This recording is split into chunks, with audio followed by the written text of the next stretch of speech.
पर कश्मीर में बढ़ी चौकसी।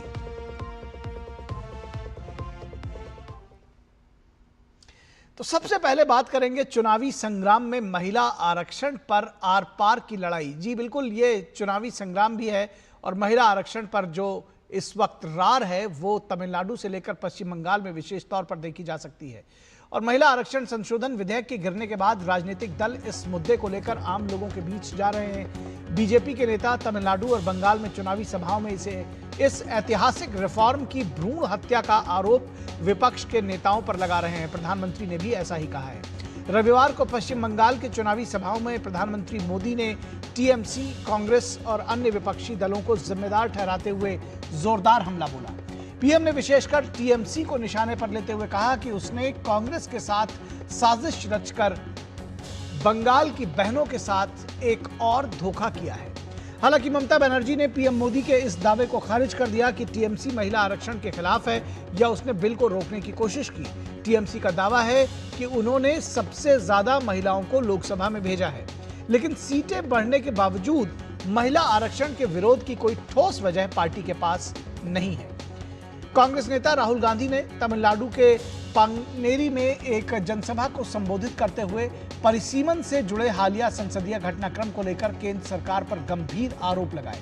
उन्होंने दावा किया कि यह कदम तमिलनाडु समेत दक्षिण राज्यों के संसदीय प्रतिनिधित्व को कम करने की एक छिपी हुई रणनीति का हिस्सा है। सवाल यह है कि जब परिसीमन संशोधन बिल में दक्षिण के राज्यों को अधिक सीटें बढ़ने की संभावना थी, फिर ये उत्तर दक्षिण का भ्रम क्यों? मोदी ने पश्चिम बंगाल में महिलाओं से परिवर्तन का आह्वान करते हुए टीएमसी ने उनके साथ जो विश्वासघात किया है, इसके लिए महाजंगल राज वाली टीएमसी सरकार को महासजा मिलनी चाहिए, ये कहा प्रधानमंत्री नरेंद्र मोदी ने। पीएम मोदी ने आगे कहा कि टीएमसी आदिवासी बहन बेटियों से भी बहुत नफरत करती है। भाजपा ने पहली आदिवासी राष्ट्रपति देश को दिया, लेकिन टीएमसी ने आदिवासी बेटी द्रौपदी मुर्मू के सामने अपना अलग उम्मीदवार उतार दिया था। आरोप प्रत्यारोप के इस चुनावी दंगल में प्रधानमंत्री नरेंद्र मोदी का झालमुड़ी खाने का वीडियो सोशल मीडिया पर तूफान मचा रहा है। मैं बंगाली कहते हुए लोग झाड़ग्राम में प्रधानमंत्री के झालमुड़ी खाने के वीडियो पर लाइक, कमेंट और शेयर की बाढ़ ला रहे हैं। और जैसे ही ये वीडियो तेजी से फैलने लगा, दबाव में आकर तृणमूल कांग्रेस ने प्रधानमंत्री के झालमुड़ी खाने को आदिवासी विरोधी करार दे दिया। तृणमूल कांग्रेस का आरोप है कि प्रधानमंत्री के झालमुड़ी खाने के कारण ही झारखंड के मुख्यमंत्री हेमंत सोरेन और उनकी पत्नी कल्पना सोरेन का हेलीकॉप्टर झाड़ग्राम में उसको आने की अनुमति नहीं मिली। चुनावी संग्राम में सियासी दलों को अपने नैरेटिव को आगे बढ़ाना है, लेकिन national council of applied economic research यानी NCAER की हालिया स्टडीज और शोध पत्रों में महिला कार्यबल भागीदारी और नीति निर्माण में उनकी भूमिका सियासी दलों को आईना दिखा सकती है। रिपोर्ट के मुताबिक NCAER में भारत में महिला कार्यबल की संभावनाओं को उजागर करने वाला एक शोध पत्र प्रकाशित किया है और इस शोध के मुताबिक जब नीति निर्माण में महिला भागीदारी बढ़ती है तो स्वास्थ्य और शिक्षा पर सार्वजनिक खर्च में वृद्धि होती है।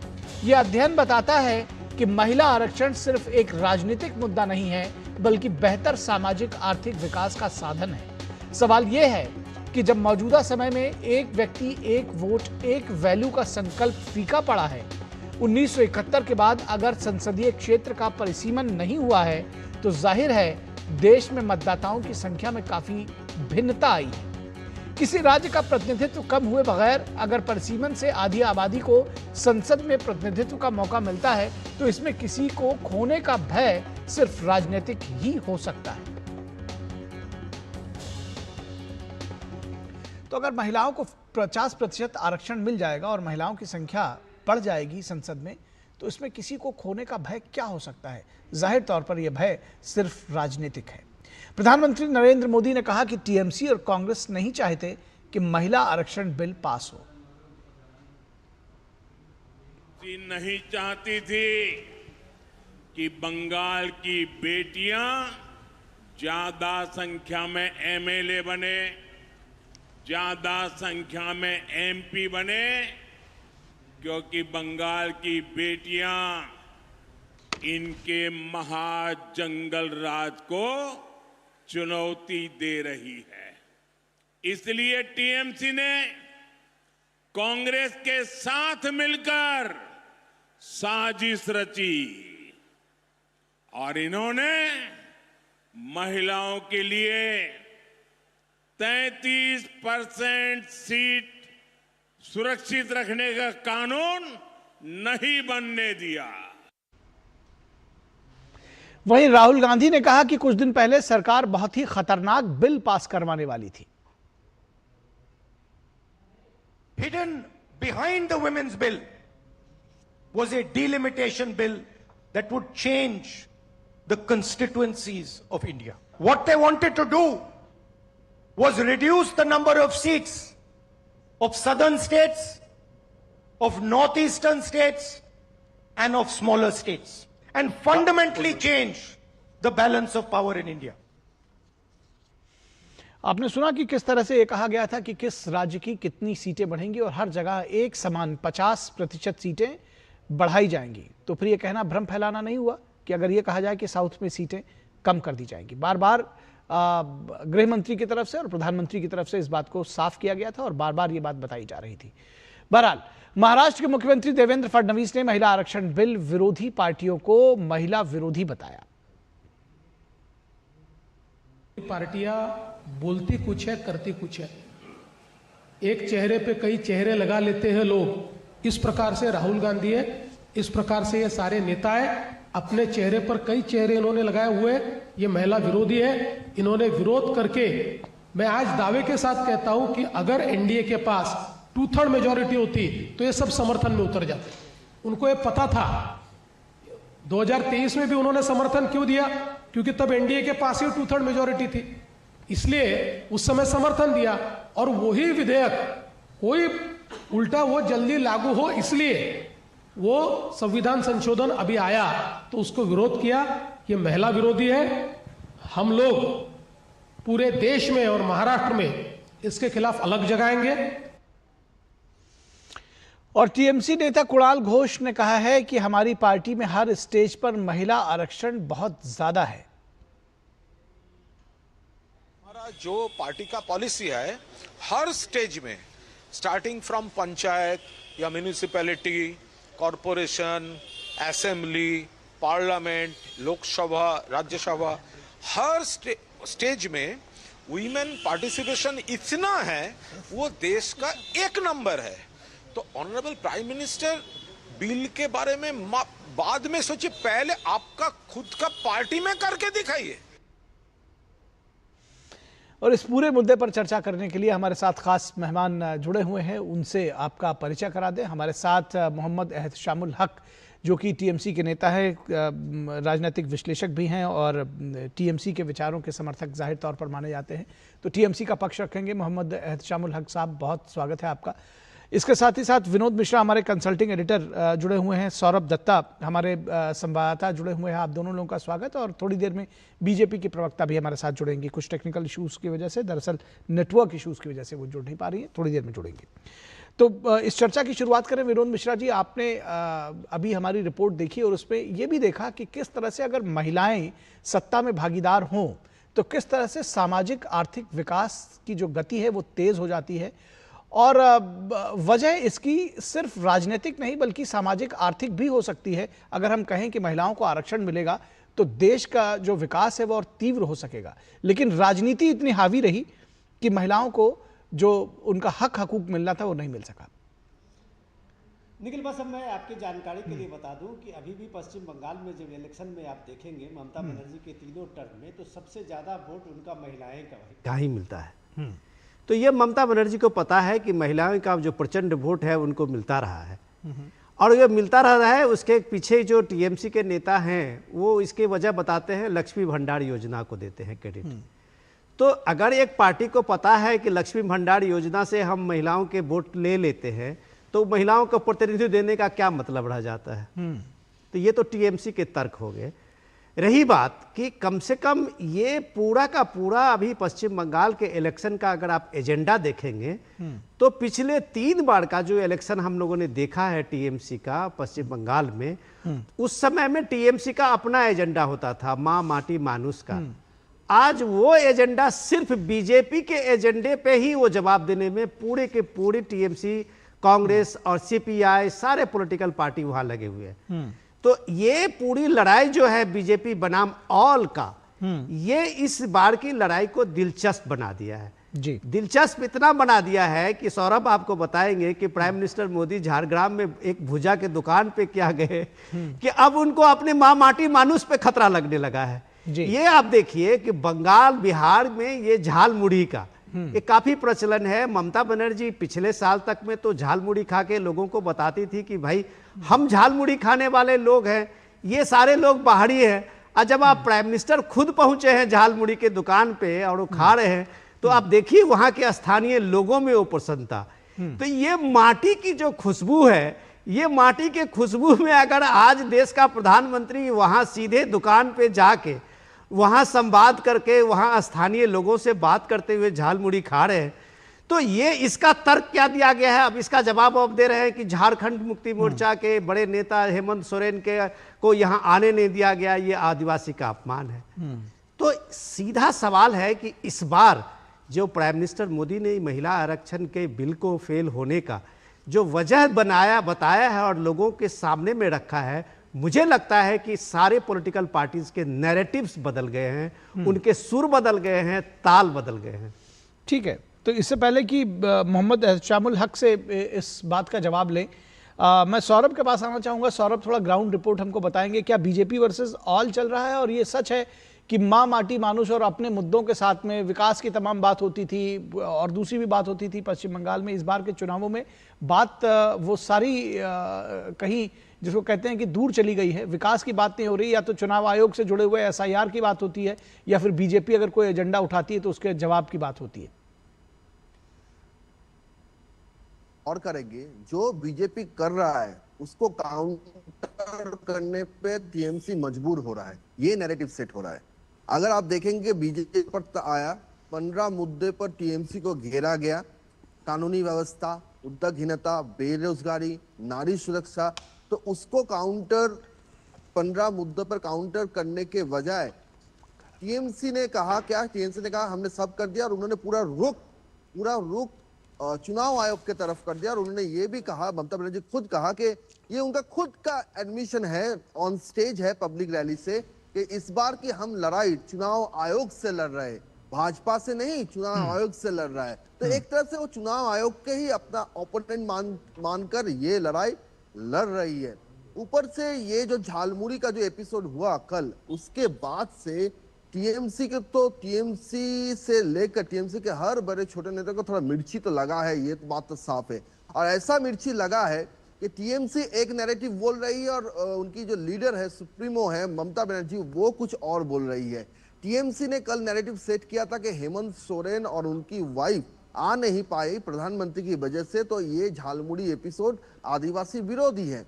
आज ममता बनर्जी रैली से कहा है कि ये सब नाटक है, प्रधानमंत्री के जेब में 10 रुपया होता है क्या, ये सब पहले से सेट किया हुआ है।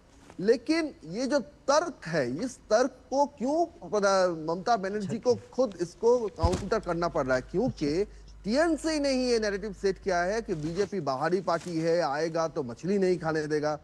अब उसी बीजेपी का प्रधानमंत्री नरेंद्र मोदी अगर खुद बंगाल के किसी रास्ते पे आते हैं, देश के प्रधानमंत्री आ रहे हैं चलकर, वहां के आसपास में लोग हैं और उनके बीच वो बातें करते हैं, झालमुड़ी लेते हैं। और झालमुड़ी सिर्फ यहाँ पे एक खाना नहीं, झालमुड़ी की एक ठोंगे पर हर एक बड़ा मसला यहाँ पे सुलझ जाता है। दादा जानते हैं, दादा टीएमसी की तरफ से बोलेंगे, दादा जानते हैं कि झालमुड़ी का अहमियत क्या है बंगाल में, और बंगाल में एक कॉइनेज ही है झालमुड़ी पॉलिटिक्स। तो इस बार झालमुड़ी पॉलिटिक्स का मिर्ची टीएमसी को लगी, ये बात तो तय है। ठीक है मोहम्मद एहतशामुल हक, झालमुड़ी का मिर्ची कितना फील कर रही है टीएमसी, ये जरूर आपसे जानना चाहेंगे। मछली नहीं खाने देगी बीजेपी, ये वाला नैरेटिव तो ध्वस्त ही हो गया और एक दूसरी मिर्ची लग गई। कैसे देखते हैं इसको, इस पूरी पॉलिटिक्स को? देखिए सिंह साहब, सबसे बड़ी बात है कि राजनीतिक क्या क्या नहीं करवाती है, ये देखा गया कल कि जिस तरह के जैसा देश वैसा भेष, जिस हिसाब से बोला गया है। अभी हमारे सौरभ दत्ता बहुत अच्छे ढंग से आपके सामने एक्सप्लेन कर रहे थे कि पश्चिम बंगाल को सत्ता पर काबिज होने के लिए उन्होंने मुड़ी का भी मजा चखा जो पश्चिम बंगाल का बहुत ही खूबसूरत डिश है, जिसको हम लोग सुबह में भी खाते हैं, दोपहर भी खाते हैं और रात में भी खाते हैं। मुरही पश्चिम बंगाल का बहुत ही फेमस समझ लीजिए हम लोगों के लिए आता है। तो हमारे आदरणीय प्रधानमंत्री जी ने सत्ता पाने के लिए देखिए पश्चिम बंगाल के लोगों के जो सबसे सुंदर चीज है मुरही का भी उन्होंने ये किया, उपभोग किया, तो बहुत खुशी की बात है। लेकिन ये सत्ता समझ लिए सत्ता का हासिल करने के लिए जिस हिसाब से रोल अदा करना पड़ा, अब रहा कि जिस हिसाब से महिला बिल लेकर करके जिस हिसाब से सौरभ जी जिस हिसाब से बात हो रहा है सिंह साहब, ये महिला विरोधी जो हम लोगों को बोला गया है टीएमसी महिला विरोधी पार्टी है, तो मैं आपको स्पष्ट रूप से कह दूं कि भारत में अभी जो मेंबर ऑफ पार्लियामेंट है सबसे ज्यादा 37.90 हमारे पास में अभी मौजूदा 11 मेंबर ऑफ पार्लियामेंट महिला है, जबकि भारतीय जनता पार्टी के पास में 240 एमपी है, लेकिन उसके पास मौजूदा अभी है 31 एमपी है, तो उनका एवरेज देखेंगे 12.90 आएगा। तो हर एतबार से हमारे यहाँ के मुख्यमंत्री खुद स्वयं महिला है ममता बनर्जी के रूप में, हमारे युवा जो महिला है वो साइनी घोष के रूप में जो युवा के राज्य के समझिए सभापति है। आप देखेंगे अभी 52 से लेके 55 कैंडिडेट 294 विधानसभा में हमारे महिलाओं को दिया गया। तो देखिए महिलाओं असल में सवाल दरअसल मोहम्मद अर्चमुल हक जी यही पूछा जा रहा है कि आखिर आप लोग तो महिला हितों की बात भी करते हैं, आपकी मुख्यमंत्री भी महिला है, फिर इस बिल का विरोध क्यों? अगर आप लोग दे ही रहे हैं, बाकी जगहों पर भी अगर एक संविधान में संशोधन होकर महिलाओं की हिस्सेदारी उनको मिल जाती तो दिक्कत क्या थी, फिर विरोध क्यों? देखिए निखिल जी हम समझते हैं कि 2019 में इनके पास में जब सरकार जो पहली बार 2014 में बनाए थे तो इनके पास में फुल मेजोरिटी थी, उस टाइम में इन्होंने क्यों नहीं सोचा? आप 2019 में इन्होंने फिर समझ लिया कि जबरदस्त तरीके से 303 प्लस 300 एनडीए के तमाम घटक मिलाकर के 353 सीट हासिल किया, तो उस टाइम में क्यों नहीं सोचा? लेकिन 2023 में सभी विपक्षी पार्टियों के सर्वसम्मति के साथ में जब ये बिल पास हो गया तो ये बात तो होना ही नहीं चाहिए था। और अभी आनंद फानंद में 15, 16, 17 जो तारीख रखा गया, जबकि मालूम है कि 2 राज्यों में अभी चुनाव बाकी है, तो इस तरह का समझिए जो हिसाब से कि आनंद फानंद में बुलाया गया, तो ये कहीं ना कहीं समझिए पश्चिम बंगाल के ऊपर नजर रखने की बात है। भारतीय जनता पार्टी जो बात करते हैं महिलाओं की, तो ये उन पर सूट नहीं करता। भारतीय जनता पार्टी वाकई में महिला विरोधी पार्टी, आपने देखा होगा 2500 का जो तो आप तो खुद ही कह रहे हैं कि 2023 में बिल उन्होंने पास करवाया था, फिर महिला विरोधी कैसे हो गए? भाई रोका तो आप लोगों ने, तो on fact of records, on face of records तो महिला विरोधी आप लोग साबित हो रहे हैं ना भाई। भाई बिल वो लेकर के आए, देखिए भाई सिंपल सी गणित है, आप कुछ भी कहें, बिल वो लेकर के आए, आपने नहीं पास होने दिया, गिरा दिया, तो किसको माना जाएगा? अभी अपोजिशन को समय मांगा गया कि अभी थोड़ा रुकने का बात हो रहा था, बट लेकिन इतना आनंद फानंद में 15-16 तारीख जबकि 4 अप्रैल तक के पार्लियामेंट बंद हो गया, सेशन बंद हो गया, तो आनंद फानंद में क्यों किया गया? इसके पीछे रणनीति है। नहीं तो इसमें क्या जल्दबाजी में क्या दिक्कत थी भाई? जल्दी ही आ जाता। मैं आप दोनों ही बात कर रहे हैं, आप दोनों ही बात कर रहे हैं कि आप चाह रहे हैं कि जल्दी जल्दी आ जाए, फिर कह रहे हैं कि जल्दबाजी में क्यों लेकर के आए।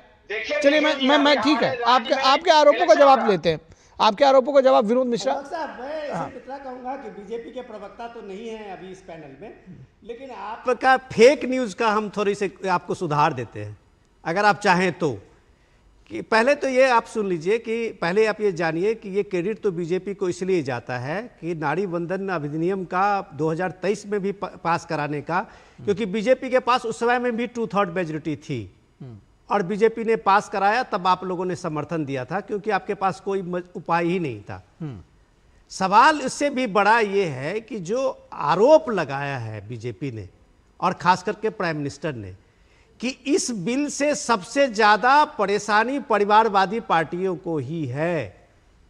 आज आपने जो आप पूरे देखिए कि प्राइम मिनिस्टर मोदी के कल के कैंपेनिंग से जो उन्होंने महिला विरोधी आप पे चस्पा लगा दिया, तो आपने सारे महिला ब्रिगेड को, जितने भी आपके टीएमसी के महिला टॉप अपने स्टार प्रचारक हैं, उनको आज से मैदान में उतार दिया है और हर घर घर जाके वो बता रही है कि लक्ष्मी भंडार योजना से आपको कितना फायदा मिल रहा है।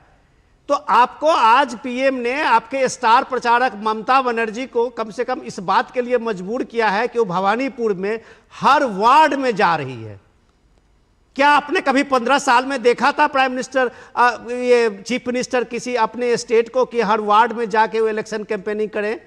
आपके ममता बनर्जी कर रही है। ये महिला नारी शक्ति बंधन का अधिनियम का और इसके एजेंडा का असर है। इसके एजेंडे का असर है कि आपके 42-43 डिग्री टेम्परेचर में आपके सारे महिला स्टार प्रचारक घर घर जा रही हैं। सिर्फ लक्ष्मी भंडार से काम नहीं चलेगा सर।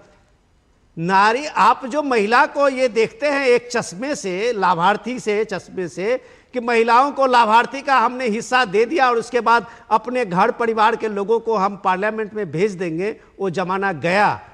हमने अपनी रिपोर्ट में दिखाया है, अपने रिपोर्ट में आपने देखा है कि महिला की भागीदारी, जो एनसीआरबी का आज की रिपोर्ट है उसको आपने दिखाया, आपने सुना होगा सर, कि महिला की भागीदारी होने से क्या होता है और उस भागीदारी का जो इम्पैक्ट है वो सोसाइटी पे क्या होता है, उसके हेल्थ से लेके, चाइल्ड मोर्टेलिटी से लेके, उसके सैनिटेशन से लेके, चाहे प्लानिंग को लेके, आप ये देखिए जहाँ जहाँ महिला भूमिका में है नीति निर्धारण में, वहाँ पश्चिम के देशों में देखें तो वो कमाल का काम किया है। ये है, आप लोग बहस को कहाँ से कहाँ ले जा रहे हैं इसलिए कि ये क्रेडिट प्राइम मिनिस्टर मोदी को नहीं चला जाए। अरे मोदी को चला जाए क्रेडिट देने के लिए नाम पे आप पिछले 50 साल से इसको फ्रीज करके रखा हुआ है सर। 50 साल से डिलिमिटेशन फ्रीज है। क्या किसी विपक्ष के पार्टियों के पास कोई सॉल्यूशन था जो राहुल गांधी आज तमिलनाडु में उठा रहे हैं मुद्दा, या आपके पूरी पार्टी टीएमसी यहां मुद्दा उठा रही है, अलग अलग मंच से उठा रही है और हाँफ रही है जवाब देने में? तो क्या आपके पास कोई सॉल्यूशन था पार्लियामेंट में, लोकसभा में देने के लिए कि ये डिलिमिटेशन का ये तरीका सही है? ठीक है, आपने बगैर तरीका बताए सिर्फ ये दिया कि इसमें ओबीसी का सेंसस आने के बाद शामिल होगा और मुस्लिम आरक्षण होगा, जो दोनों फिजिबल नहीं है कॉन्स्टिट्यूशनली में। तो वो ऐसे चीजें लाके आपने एक तरह से इसको रोका है और पीएम ने बड़ी खूबसूरती से हर पब्लिक मीटिंग में इसको चस्पा कर दिया है विरोधी नेताओं के ऊपर में। ये जवाब देना आपको भारी पड़ रहा है। ठीक है, तो ये जो सवाल उठाया गया है दरअसल कि आप कौन सा मॉडल लेकर आए थे, क्या आपके पास इसका जवाब था? एहतशामुल हक साहब, आप लोगों ने विरोध तो कर दिया, उसको गिरा भी दिया। निखिल जी हमारे विनोद मिश्रा जी जिस हिसाब से बता रहे हैं आप लोगों के बीच में कि 240 अभी मौजूदा एमपी हैं, तो आपने 543 एमपी में आपके पास में कितना मेंबर ऑफ पार्लियामेंट है? बड़ी बड़ी आप गला फाड़ फाड़ करके चिल्ला करके दूरदर्शन टीवी पे बोल रहे हैं। आपने क्यों 2024 के लोकसभा में आपने 33% से क्यों नहीं दिया? आप इस तरह की बात एक तरफा वन साइडेड बात करते हैं, इस तरह का बात, ये बात फिर से जवाब नहीं है। आपने क्या बात बोली, फिर से बोलिए एक बार। ये मैंने कहा कि 543 भी अभी जो लोकसभा सीट था 2024 में आपने 33% से रिजर्वेशन क्यों नहीं मतलब वो अपनी पार्टी में करें, वो आपको मंजूर है, लेकिन अगर कोई उसके लिए कानून बन जाएगा तो आपको दिक्कत है। आप ये कह रहे हैं कि कानून बनाना मुमकिन नहीं है, कानून का आप साथ नहीं देंगे, बीजेपी को लाना है तो वो 33% अपने यहाँ दे, आप ये कहना चाह रहे हैं?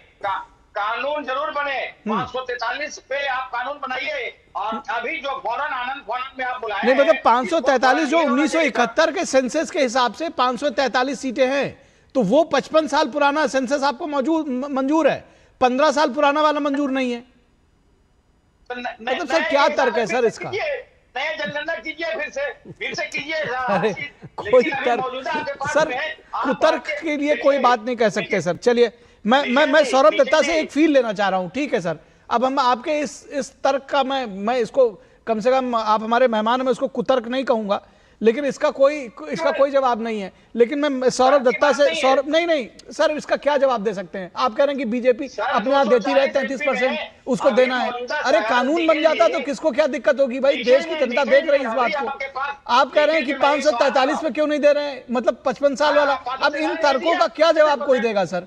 इस बात को देश की महिला शक्ति है, अगर ये कहा जा रहा है कि वो उसको देख रही, बहुत बारीकी से समझ रही है, आप उनको मूर्ख और अनपढ़ मत समझे सर, सब लोग समझते हैं इस बात को। बहरहाल मैं सौरभ दत्ता के पास जाऊंगा। सौरभ दत्ता, महिलाओं के बीच में क्या फील है इस संविधान संशोधन जो बिल गिरा है इसको लेकर के, और जो उनके हक हकूक की बात उठाई जा रही थी, क्या कह रही हैं महिलाएं ऑन ग्राउंड?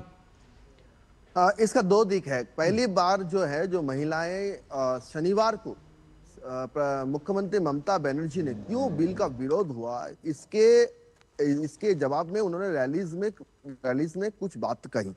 उनमें से एक बात उन्होंने साफ कहा कि आप बंगाल को टारगेट करोगे तो हम आपको टारगेट करेंगे, और इसलिए चुनाव के बीच हमने हमारे 20 सांसदों को भेज दिया वोट देने के लिए, ताकि ये बिल पास ना हो। तो कहीं ना कहीं जाके वो सारी जो वक्तव्य है उसकी एक नहीं 2-3 रैलीज में ममता बनर्जी ने ये बात कही, तो कहीं ना कहीं जाके ये चर्चा का विषय हो गया है कि इसका मतलब है कि बंगाल में विधानसभा चुनाव में भाजपा एग्रेसिव है, भाजपा का एक लहर है, इसके लिए इस बिल का विरोध किया गया। तो फिर डिलिमिटेशन का तर्क कहां गया, ये एक बात आ रहा है। और दूसरी बात ये है कि कई महिलाओं का ये कहना है कि अगर सीटें बढ़ती तो विधानसभा सीट बढ़ता। विधानसभा सीट 294 की जगह 320 या 330 होता। फिर इन सारे सीटों में से महिलाएं जो है और ज्यादा जा पाती, विधानसभा में जा पाती, संसद में जा पाती, तो अपने इलाकों के लिए काम कर सकती थी। और जब जिस स्टेट में कन्याश्री की जरूरत होती है ताकि लड़कियों की शादी जल्द ना किया जाए, वहां पर अगर रिप्रेजेंटेटिव महिलाओं की रिप्रेजेंटेटिव बढ़ती है तो वो सारे माँ और बाबा, जो माँ और बाबा है, उनके पास भी ये मैसेज जाता है कि बेटियां अनमोल है, बेटियां भी कुछ कर सकती है। बिल्कुल, बेटियां भी कुछ नहीं कर सकती, बल्कि बेटियां लगातार कर रही हैं इस देश में लगातार। और देखिए, एक और बेटी मैं कहूंगा वो जुड़ गई हैं, रुचिका अग्रवाल जी देर आई दुरुस्त आई, लेकिन बहुत स्वागत है आपका। दरअसल मैं ये जब चर्चा चल रही थी उसमें टीएमसी की तरफ से एहतशामुल हक साहब बार बार ये सवाल उठा रहे हैं कि आखिर क्यों इतनी जल्दबाजी में इसको लेकर आया गया, और अगर ये अभी लेकर आया गया तो 543 सीटों के हिसाब से भी लागू किया जा सकता था। ये सवाल वो पूछ रहे हैं, इसका जवाब आपसे चाहिए। वंदे मातरम, मेरी सबको राम। देखिए, ये जो विपक्ष ने किया है विमेन सोच को दर्शाता है। लगा रहा है, कभी कह रहे थे 543 पे ही कर दो, कभी कहते हैं परिसीमन की वजह से। अरे महिलाएं आ रही हैं, अरे हाँ आबादी है, उसको अगर एक हक मिल जा रहा है, प्रधानमंत्री कोई हम बयान नहीं कर रहे हैं। अगर हमारी तरफ से महिलाएं अगर पार्लियामेंट्री पोजीशन पे आ जाए, इनको परेशानी किस बात है? इतना डर, परेशानी सिर्फ इतनी है कि ये जितनी भी विपक्ष की पार्टियां हैं, ये परिवारवाद वाली पार्टियां हैं, ये लिमिटेड पार्टियां। जब प्राइवेट लिमिटेड पार्टियां होती हैं तो मजबूरी में अपनी बहन बेटियों को तो बाहर ला सकते हैं, लेकिन किसी और को वो आगे बढ़ते नहीं देख सकते। हमने हमेशा देखा कि जो भी हमारे यहाँ पर, अब अगर हम सपा की बात करें तो सपा में क्या था, नेताजी को तो खुद पसंद नहीं था उनके घर की बेटियां भी बाहर आए, और उनके किस तरह के कमेंट्स रहे हैं महिलाओं के लिए, कितने गलत इंसल्टिंग कमेंट्स उन्होंने किया, डेरोगेटरी कमेंट्स हमेशा पास किया जाता था सपा की तरफ से, वो हमने देखा है। राहुल गांधी के घर में वही बात है कि आज प्रियंका गांधी तो वापस आ गई हैं, वो तो सांसद बन गई हैं, उनको भी कितने साल इंतजार करना पड़ा एक प्रोमिनेंट पोजीशन पे आने के लिए, भी राहुल गांधी के ऊपर डिपेंडेंट रहना पड़ा। तो ये लोग बर्दाश्त नहीं कर सकते, पूरा विपक्ष जो है वो बर्दाश्त नहीं कर सकता कि महिलाएं आगे आए और लॉ मेकिंग सिचुएशन में बैठ पाए। इन्होंने बार बार एक्सक्यूज आए, अगर लॉ पास हो जाता, ये साथ दे देते, इनका क्या चला जाता? महिलाएं आकर यहाँ पर बैठी और एक तरीके से एडमिनिस्ट्रेशन की बात हो पाती। लेकिन टीएमसी हो या सपा हो या कांग्रेस हो या जितना भी विपक्ष है, उन सब ने पूरी की पूरी कोशिश की कि वो महिलाओं को आगे ना आने दे, और उनसे महिला विरोधी उनका चेहरा सामने आ गया है। और रही बात टीएमसी की, मैं सुन रही थी, एक्चुअली कनेक्ट नहीं कर पा रही थी, लेकिन सुन पा रही, जो हमारी टीएमसी की वो बात कर रहे थे, बंगाल में ममता दीदी के नेतृत्व में महिलाओं के साथ कितना गलत है वो सबने देखा है। चाहे खाली का एपिसोड रहा हो, चाहे वो आरजी कर का एपिसोड रहा हो, या पोस्ट पोल वायलेंस रहा हो। अरे कौन सी पार्टी जीतने के बाद वायलेंस करती है? सिर्फ इनके गुंडे करते हैं, टीएमसी के गुंडों ने हमेशा किया और किसी ने। महिलाएं वो भयभीत है और हम जो बीजेपी का मुद्दा है वो सिर्फ ये है कि हम भय रहित बंगाल को सामने लेके आना चाहते हैं। जी जी जी जी, चलिए हम इस चर्चा को यहाँ विराम देंगे। आपका पॉइंट भी आ गया है। बहुत शुक्रिया रुचिका अग्रवाल जी, मोहम्मद अहशामुल हक, विनोद मिश्रा और सौरभ दत्ता हमारे साथ जुड़ने के लिए। रुकेंगे एक छोटे से ब्रेक के लिए। ब्रेक के बाद जब वापस लौटेंगे तो चर्चा करेंगे कि उत्तर प्रदेश की सियासत में क्या कुछ बदलने की कोशिश हो रही है।